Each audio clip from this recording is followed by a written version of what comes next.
Hello and a very good evening सभी प्यारे students का वेलकम करता हूँ सैटरडे स्पेशल क्लास में। छोटा पैकेट बड़ा धमाका इस क्लास का नाम है। और इस क्लास में होगा क्या, आपको आपके एग्ज़ाम्स के लिए बिल्कुल फोकस के साथ में प्रिपेयर किया जाएगा। छोटा सा एक आर्टिकल इस क्लास में पढ़ेंगे, बिल्कुल वैसा जैसा आप एक्सपेक्ट करते हैं अपने एग्ज़ाम में। 10 से 12 मिनट में इस आर्टिकल को कवर करेंगे। इसमें ग्रामर वोकैब आपको अच्छी मिलेगी और बाद में इसी आर्टिकल के ऊपर बेस्ड क्वेश्चंस को अपने सॉल्व करेंगे और ढेर सारे क्वेश्चंस होंगे। तो बिल्कुल अपना एग्ज़ाम लाइक एक्सपीरियंस इस क्लास में आप जो है ले सकते हैं। भरपूर इसका फ़ायदा उठाना। इस क्लास को अब हर वीक सैटरडे को या संडे को लाया जाएगा। तो चलिए शुरू करते हैं क्लास को। आइए कुछ नया सीखते हैं।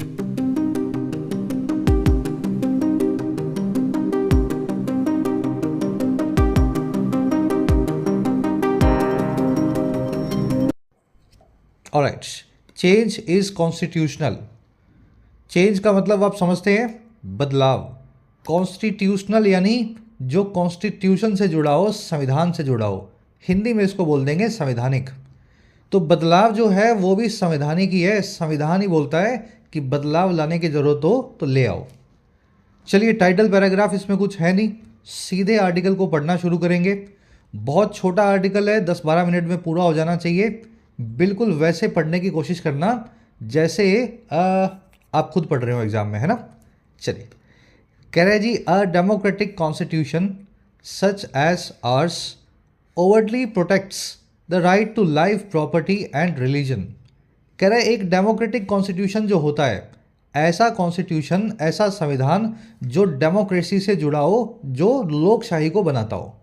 कह रहे जी एक गणतंत्र से जुड़ा हुआ जो संविधान, जैसा कि हमारा भी है, सच एज आवर्स, वो ओवर्टली यानी खुलेआम प्रोटेक्ट करता है, बहुत क्लियरली जो है सेफ बनाता है राइट टू लाइफ को, जीवन के अधिकार को, राइट टू प्रॉपर्टी को, संपत्ति के अधिकार को, एंड राइट टू रिलीजन को, आपके धर्म के अधिकार को। समझ गए। चलिए, डेमोक्रेटिक कॉन्स्टिट्यूशन सब्जेक्ट बन जाएगा ग्रीन कलर में, प्रोटेक्ट्स इसकी वर्ब बन जाएगी पिंक कलर में। The constitution protects these rights. जब भी किसी राइट की बात करें तो राइट ऑफ लिख के नहीं बताया जाता, आपको पता होगा। जीवन जीने का अधिकार, राइट टू लाइफ। निजता का अधिकार, राइट टू प्राइवेसी। शिक्षा का अधिकार, राइट टू एजुकेशन। जो भी आप अधिकार बनाएं, राइट टू समथिंग, ना कि राइट ऑफ समथिंग। बड़ा कॉमन सा है। ओवर्टली का मतलब होता है जो खुलेआम हो, जो क्लियरली हो, जो साफ तरीके से हो, एक्सप्लिसिटली हो। ओवर्ट यानी खुला, और इसका बिल्कुल उल्टा क्या होता है भाई? ओवर्ट का बिल्कुल उल्टा होता है कोवर्ट। तो इसका उल्टा बन जाएगा कोवर्टली। जो साफ तरीके से सामने सामने हो जाए वो ओवर्टली हो जाएगा, जो गुपे छुपे हो वो कोवर्टली हो जाएगा। याद रखने का तरीका ये है, कोवर्ट में कवर आ रहा है। कवर का मतलब होता है चीज़ों को ढकना, छुपाना। तो कोवर्टली यानी छुपा हुआ। ऐसे याद रखोगे तो याद रह जाएगा। चलिए आगे बढ़े। एक सवाल आपसे पूछ लेता हूँ मैं, ये अवर्स क्यों लिखा हुआ है? भाई डेमोक्रेटिक कॉन्स्टिट्यूशन है, जैसे कि हमारा। मैंने तो ये सुना है कि हमारा के लिए अवर काफ़ी होता है, अवर हाउस, अवर जो भी लिखना चाहें आप। तो इस केस में क्या ऐसी मजबूरी आन पड़ी कि अवर ना लिख करके अवर्स अवर्स लिखना पड़ा, पीछे आगे एस लगाना पड़ा? क्या इस कॉन्सेप्ट को याद है आपको? ये कॉन्सेप्ट, चलो इस कॉन्सेप्ट को करवाते हैं। उससे पहले चलिए, मॉक टेस्ट पासिस पे टेक्स्ट बुक की lowest price ever sale activate हो चुकी है। पिछले साल का प्राइस है ये 307 रुपये। 700 रुपये वाला पास आपको 307 में मिल रहा है इस सेल के दौरान। इस प्रो पास के अंदर सारे एग्जाम्स कवर्ड होंगे, एसएससी, बैंकिंग, रेलवे, डिफेंस, जो भी आप प्रिपेयर कर रहे हैं, सबके मॉक टेस्ट 70,000 से भी ज़्यादा, और प्लस में प्रीवियस ईयर पेपर्स भी इंक्लूडेड हैं। चलिए, मिनिमम प्राइस है 3 दिनों के लिए। ज़रूर से फ़ायदा उठाएं सेल का। If you need the pass, comment section में जाएं, टेक्स्ट बुक के लिंक पे क्लिक करें, जो भी प्राइस आपको दिखाए कूपन लगाएं उस पर YT10। जैसे इस कूपन को आप अप्लाई करेंगे, आपका प्राइस खटके हो जाएगा 307 रुपये। चलिए, make sure to take benefit of the sale. Comment section में लिंक दिया गया है, use the coupon YT10। Alright, अब कॉन्सेप्ट पे आते हैं।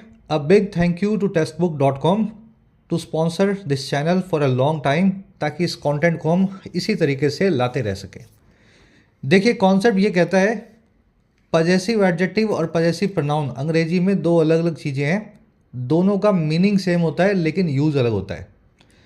पजेसिव का मतलब है किसी का, जैसे मेरा, तुम्हारा, हमारा, उसका किसी मेल का, या उसका किसी फीमेल का, या फिर उनका।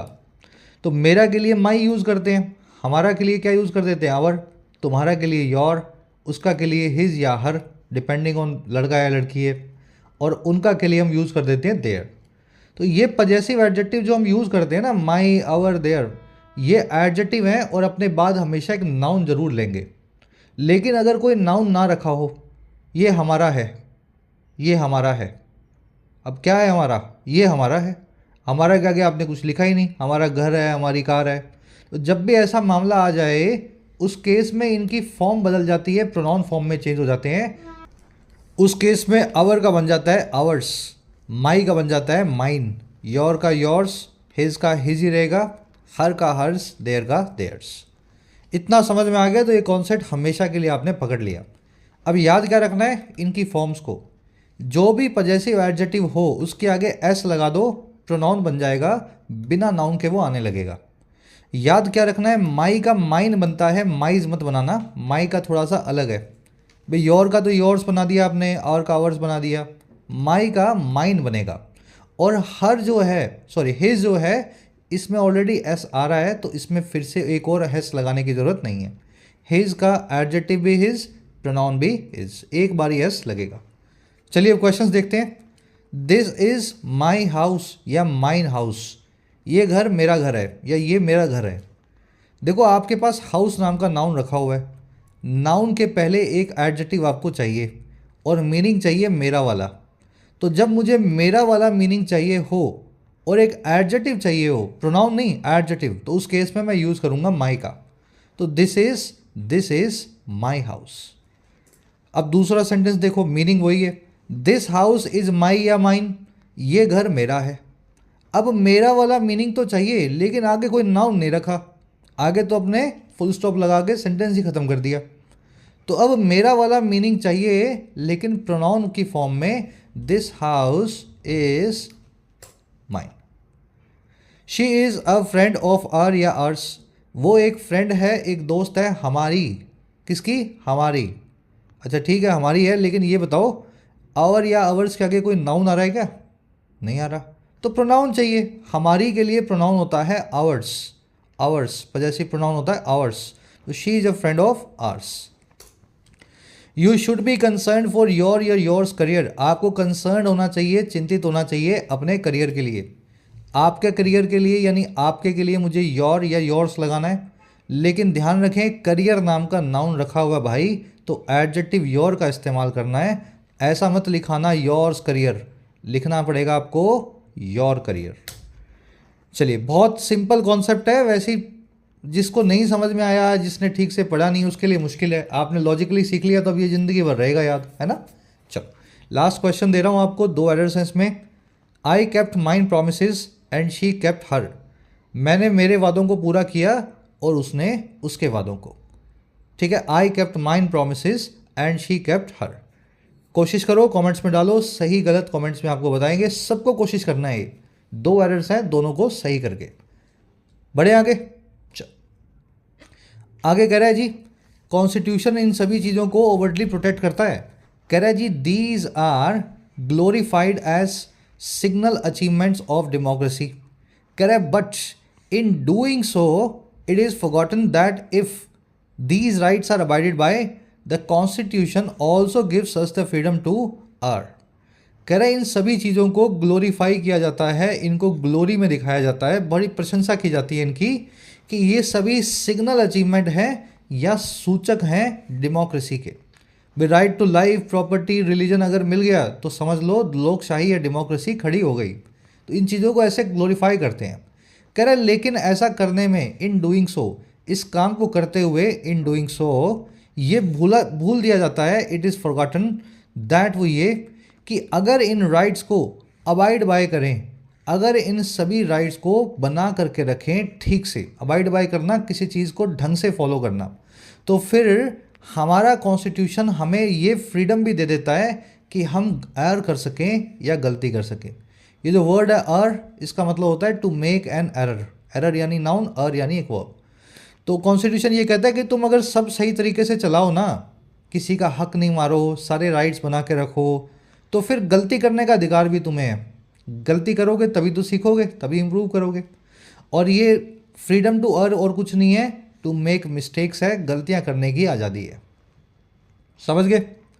चलिए, दीज यानी इन सभी राइट्स की बात हुई है ऊपर। वर्ब है इसकी आर ग्लोरीफाइड। ग्लोरीफाई करना, किसी चीज़ को ग्लोरी में दिखाना, प्रशंसा करना, उसको बड़ा बता के दिखाना। इट की वर्ब है of course is, it is forgotten. Forget की थर्ड फॉर्म है फॉरगॉटन, यानी आप भूल चुके हैं इस बात को। राइट्स की वर्ब है are abided bye. Abide by का मतलब होता है सख्ती से किसी चीज़ को ओबे करना, फॉलो करना, किसी रूल या प्रोविज़न को। अबाइड के साथ लगेगा बाय। और दो और वर्ड्स हैं जो सख्ती से फॉलो करने को बताते हैं, लेकिन उनके साथ प्रेपोजिशन अलग अलग आता है। अवॉइड के साथ में बाय, कंप्लाई के साथ में विद, अडहियर के साथ में टू। अब जो आप लगाना चाहे वो लगा लो। Avoid by the law, comply with the law, adhere to the law. ठीक है, तीनों का अपना अपना प्रेपोजिशन याद रखना फिक्स्ड है। कॉन्स्टिट्यूशन की वर्ब है, द कॉन्स्टिट्यूशन की वर्ब है गिव्स। जो बच्चे राइटिंग में इंटरेस्टेड हैं तो ध्यान देना, सी बड़ा किया हुआ है कॉन्स्टिट्यूशन का, आगे द लगाया हुआ है। प्रॉपर नाउन बनाने की कोशिश की गई है कॉमन नाउन को, और ये तब किया जाता है जब वो किसी प्रॉपर नाउन के लिए आया हो। कॉन्स्टिट्यूशन, यहाँ भारत के कॉन्स्टिट्यूशन की बात हो रही है स्पेशल, तो द और सी बड़ा। वर्ब होगी इसकी गिव्स। और एक वर्ब है, इसका मतलब होता है गलती करना, एरर करना। चलो, मज़ा आ रहा है, आगे बढ़े। कह रहा है जी this derivative right often goes unnoticed. कह रहा है ये जो डेरिवेटिव राइट है, डेरिवेटिव यानी जो डिराइव किया गया हो एज ए बाई प्रोडक्ट। मक्खन बनाते हुए जो बीच में से लस्सी निकलती है, बटर मिल्क, वो उसका डेरिवेटिव होता है। समझ पा रहे हो? तो हमारे कॉन्स्टिट्यूशन की पूरी सिस्टम के अंदर एक ये जो राइट निकला है, डेरिवेटिव राइट, गलती करने का, कहीं लिखा नहीं हुआ, ये अपने आप कॉन्स्टिट्यूशन में से फीलिंग आएगी आपको कि ये राइट भी हमारे पास है। कह रहा है जी ये बाय प्रोडक्ट वाला राइट अक्सर अननोटिस चला जाता है, इसकी तरफ किसी का नोटिस ही नहीं जाता। कह रहा है जी yet without it our constitution would become a moribund and a totalitarian document hostile to amendments.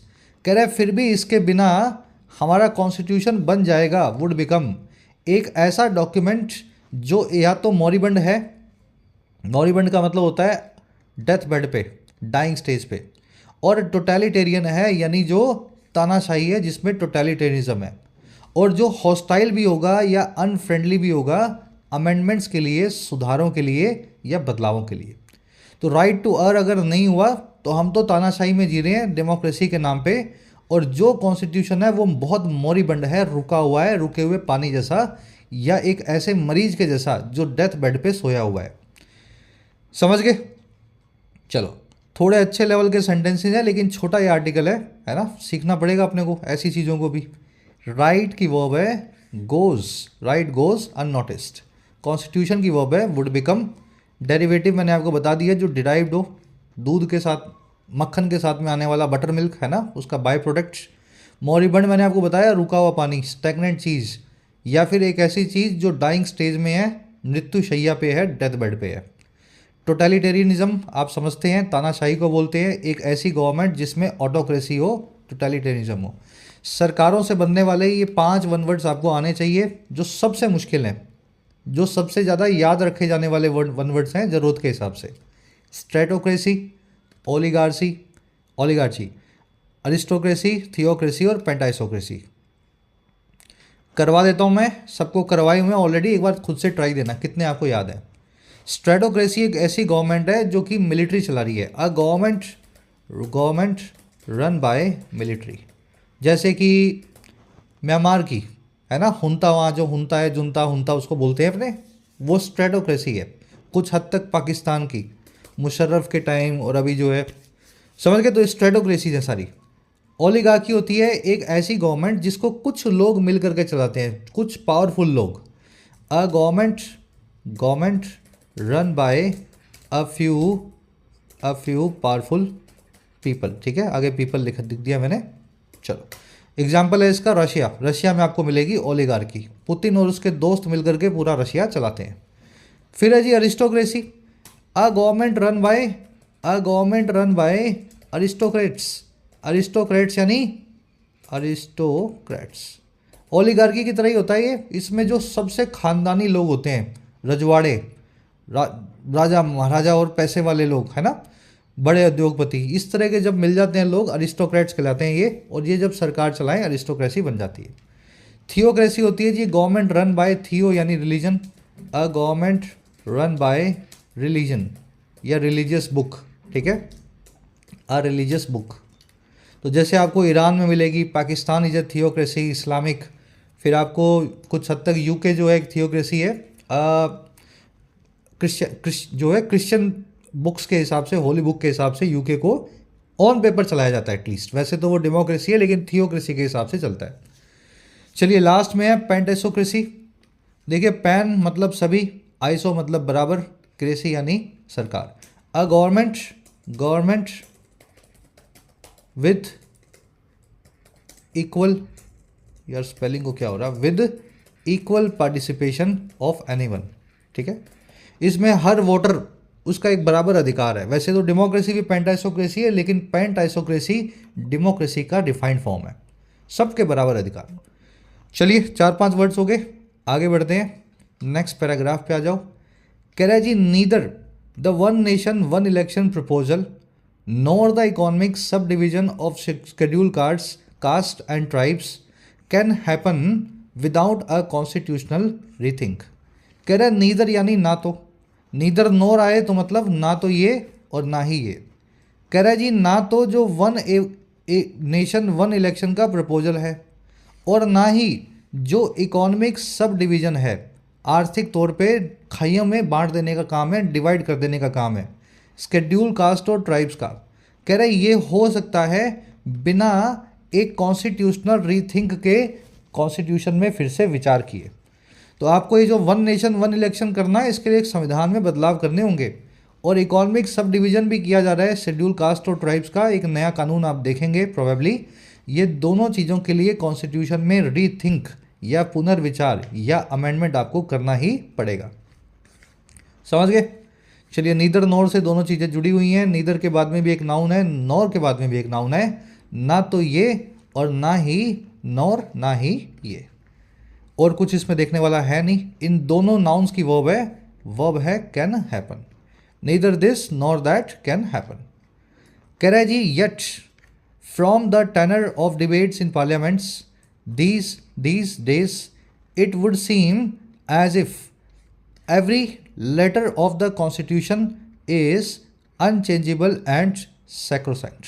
कह रहे फिर भी जो टेनर है, जो मिजाज है, टेनर समझते हैं, हिंदी में बोलते हैं इसको मूड, टोन या मिजाज, जो मिजाज है डिबेट्स का, बहसों का पार्लियामेंट में, पी बड़ा है, दीज डेज आजकल। कह रहे वहाँ से अगर आप देखें फ्रॉम दिस मिजाज, फ्रॉम द टेनर, ऐसा दिखेगा it would seem as if, जैसे कि हर एक जो लेटर है, अक्षर है कॉन्स्टिट्यूशन का, वो अनचेंजेबल है, बदला ही नहीं जा सकता, और सैक्रोसैंक्ट है, बड़ा ही पवित्र है।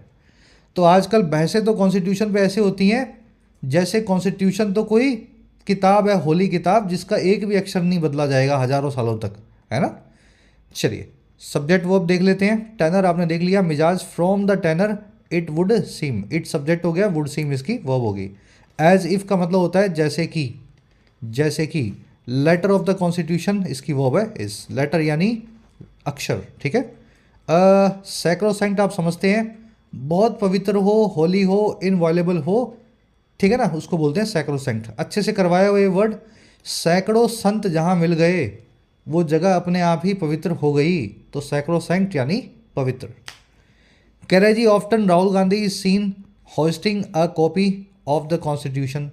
कह रहे जी अक्सर राहुल गांधी को देखा जाता है, often Rahul Gandhi is scene, और क्या, होस्ट करते हुए या लहराते हुए एक कॉपी को हमारे कॉन्स्टिट्यूशन की।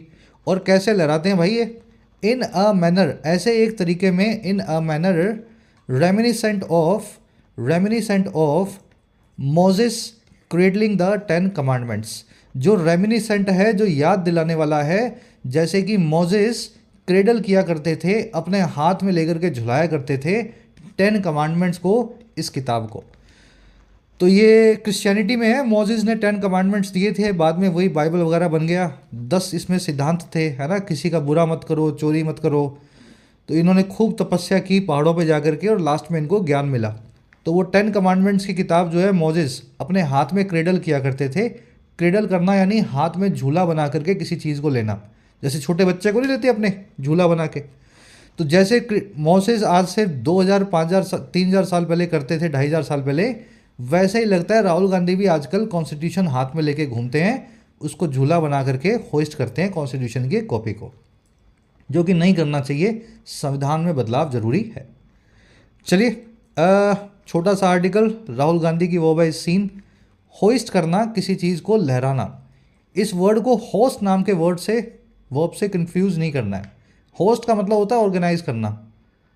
होस्ट है पार्टी, होस्ट है फंक्शन, होस्ट है सेरेमनी, पार्टी बुलाना, फंक्शन करवाना, सेरेमनी करना। होस्ट का मतलब होता है लहराना, जैसे झंडे को लहराया, किसी चीज़ को हाथ में लेकर के उछाल उछाल करके दिखा रहे हो, है ना, तो ये होस्ट है। दोनों अलग वर्ड्स हैं, याद रखेंगे। रेमिनिसेंट यानी किसी चीज़ की याद दिलाने वाला, किसी चीज़ की याद ताज़ा करने वाला, ठीक है। ये रिमाइंड और सेंट से बना है। सेंट मतलब बिकमिंग या होता हुआ, रिमाइंड यानी याद करवाना वाला, ठीक है। तो ये सारे रूट आपको करवाए हुए हैं। 3-4 वर्ड्स और हैं इस पे, अडोलिसेंट, कन्वेलिसेंट, इवानिसेंट, ऑब्सोलिसेंट। आज के क्विज में मैंने पूछे नहीं है, स्क्रीनशॉट ले लो इनका, सब आपको याद है ऑलरेडी, है ना। अडोलिसेंट मतलब जो एडल्ट बन रहा हो, ऐसा लड़का या लड़की जो 18 के आसपास हो। कन्वेलिसेंट यानी जो फिर से हेल्दी हो रहा हो, ऐसा मरीज जो अपनी बीमारी से रिकवर कर रहा हो। इवेनिसेंट यानी जो चीज़ ईवा बन रही हो, ईवा यानी वेपर, ऐसी चीज़ जो गायब होती जा रही हो, धीमे धीमे ख़त्म होती जा रही हो, ठीक है। ऑब्सोलिसेंट यानी ऐसी चीज़ जो ऑब्सोलीट हो रही हो या चलन से बाहर होती जा रही हो, बिकमिंग ऑब्सोलीट। तो इस सेंट से बनने वाले 4-5 वर्ड्स। चलिए, क्रेडल करना आपको मैंने बता दिया। क्रेडल वर्ड का मतलब ही होता है झूला। अगर क्रेडल वर्ब फॉर्म में यूज़ करेंगे तो किसी चीज़ को हाथ में लेके झुलाना। चलिए, रैप अप करते हैं क्लास को। होपफुली ज़्यादा बड़ा धमाका नहीं हुआ, पंच जो है पावरफुल ज़्यादा नहीं आया। जल्दी से अपने क्वेश्चंस को देख लो। ऑथर का पर्सपेक्टिव क्या है कॉन्स्टिट्यूशन की फ्लेक्सिबिलिटी को लेकर के। सीधे सीधे क्वेश्चन नहीं मिलेगा आंसर आपको, थोड़ा इन्फ्रेंस लगाना पड़ेगा। इस ऑथर की अगर बात सुने तो कॉन्स्टिट्यूशन में लचीलापन किस प्रकार का होना चाहिए या है। सब बच्चे ट्राई दो खुद से एक बार। चारों क्वेश्चंस, चारों आपके सामने आंसर्स हैं, है ना, ऑल्टरनेटिव्स हैं।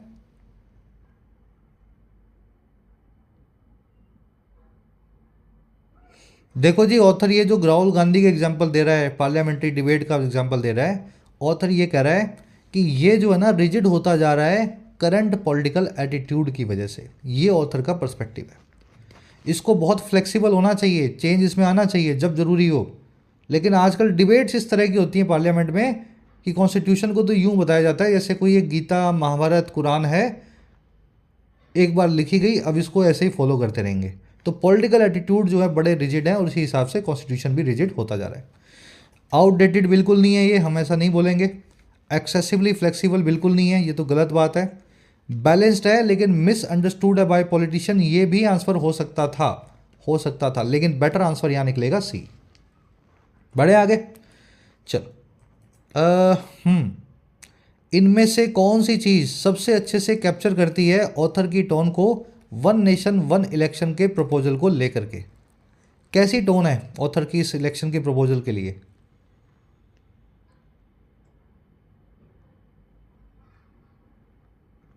देखो जी, वन नेशन वन इलेक्शन की जहां बात की इसने, देखो क्या कह रहा है ये। कह रहा है इनके लिए भी ये नहीं हो सकते बिना एक कॉन्स्टिट्यूशनल रीथिंक के। कॉन्स्टिट्यूशन में बड़े बदलाव करने होंगे तभी ये हो सकते हैं, होना बड़ा मुश्किल है इनका, है ना। जब भी आप ऐसी बात बोलते हो, आप थोड़ा सा अपना स्केप्टिसिज्म दिखाते हो, शक या डाउट दिखाते हो कि ये हो भी पाएगा कि नहीं हो पाएगा।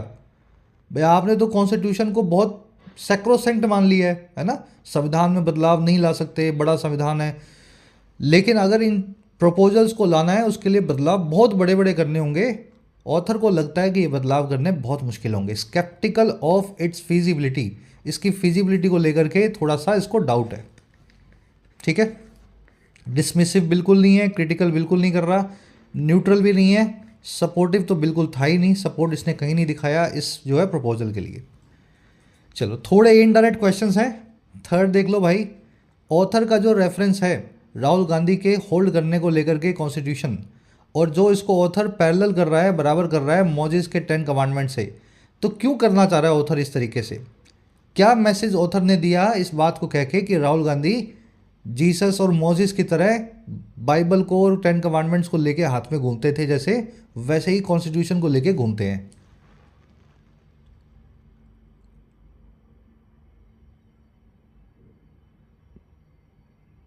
भाई वो एक सेक्रेड और अनक्वेश्चनेबल रिस्पॉन्स अप्रोच रखे हुए हैं कॉन्स्टिट्यूशन के लिए। ये इनका राहुल गांधी का रेफरेंस दिया गया है वो ये बताने के लिए है ना। इनको लगता है कोई होली किताब है ये, ऊपर कहीं भगवान, समझ गए ना, मतलब आकाश से उतरी थी आकाशवाणी के साथ में, और अब इसको कभी चेंज नहीं करना।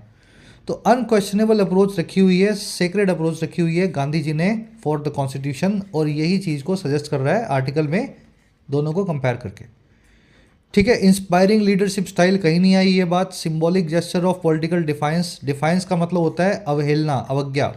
तो राहुल गांधी ने कोई ऐसा काम नहीं किया जिससे पॉलिटिकल डिफाइंस हो, किसी बात को वो कह रहे हो कि मैं नहीं मानूंगा, और कोई एनकरेज करने के लिए अटेम्प्ट नहीं कर रहे वो कॉन्स्टिट्यूशन को, अमेंडमेंट्स को, तो वो तो कहते हैं कि बिल्कुल बदलो ही मत। चलिए, rule by a select few. अब ये क्वेश्चंस यहाँ से आपको खुद करने हैं। कुछ लोग मिल करके रूल करें, जैसे रशिया में करते हैं पुतिन और उसके दोस्त, क्या बोलोगे उसको? यहाँ पे दो ब्लैंक्स हैं आपके पास, दोनों में एक एक वर्ड डालना है, होस्ट और होइस्ट को। सही मीनिंग निकले, सही वर्ड को सही ब्लैंक में डालना है आपको। कोशिश करेंगे खुद से। मॉर्बेंड का मतलब पूछा आपसे, टेनर, रेमिनिसेंट, स्टैग्नेंट या क्रेडलिंग। ऑफकोर्स ये चारों वर्ड्स का मीनिंग आपको आता होगा, तभी आप इसका मीनिंग निकाल पाएंगे। और लास्ट में पूछा है जी सैक्रोसैंक्ट क्या होता है? सैकड़ों और संत अगर मिल जाएं तो क्या हो जाएगा, बस वही यहाँ पे बताना है। दो एरर्स मिलेंगी आपको। पहली एरर मिल सकती है इस वर्ड की वजह से, और दूसरी एरर आपको ज़रूर मिलेगी इस वर्ड के आसपास। ठीक है, ढूंढो। और लास्ट के कितने क्वेश्चंस हैं भाई? लास्ट से क्वेश्चंस हैं 8। इनके आंसर्स डाल दिए गए हैं फर्स्ट कमेंट में, इस वीडियो के नीचे जाके चेक करें। और टोटल बताना आउट ऑफ 11 कितने मार्क्स मिले। ये इनिशिएटिव कैसा रहा आपके लिए? सैटरडे संडेज़ को अगर इसको लाया जा सके आधे घंटे की क्लास को, आपका प्यार और आपका सपोर्ट ही इस चीज़ को फाइनलाइज करेगा। तो बता देना कमेंट्स में। चलिए, अनटिल देन। और हाँ, ऐप को ज़रूर डाउनलोड कर लें। कमेंट सेक्शन में ऐप का लिंक दिया गया है। जो भी कोर्स आपकी नीड है, अफोर्डेबल प्राइस में आप अपने एग्ज़ाम को प्रिपेयर कर सकते हैं, एसएससी, बैंकिंग, यूपीएससी या स्टेट पीएससी एग्ज़ाम को। ये टीम का नंबर है, इस पर व्हाट्सएप करके आप टीम से बात भी कर सकते हैं अगर आपकी कुछ क्वेरीज हो।